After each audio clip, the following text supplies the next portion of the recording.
నాన్న. ఈరోజు మీ అందరికీ నాన్న అంటే ఏంటో అర్థం చెప్తా, ఒకసారి వినండి. నాన్న అంటే ఏదో తెలియని ఒక ఎమోషన్. కష్టాలని సుఖాలని భరించేవాడే నాన్న. కష్టం వచ్చినప్పుడు నేనున్నాను అని అండగా నిలబడేవాడే నాన్న. సుఖాన్ని మనకు పంచి బాధను భరించేవాడు నాన్న. సంతోషాన్ని మనకు పంచి తన మనసులో కుమిలిపోయేవాడు నాన్న.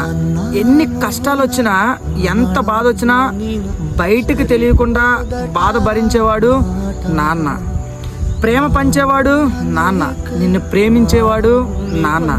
నిస్వార్థంగా ఈ లోకంలో ప్రేమించేవారు ఎవరైనా ఉన్నారంటే అది నాన్న ఒక్కడికే సాధ్యం. నీ పైన కోపంగా ఉండొచ్చేమో, కానీ నీ మీద ప్రేమ మాత్రం ఆకాశమంతా అని చెప్పలేను, కానీ అంతకన్నా ఎక్కువే ఉంటుంది. నిన్ను ప్రేమించే వ్యక్తి ఉన్నారంటే అది నాన్న ఒక్కడే.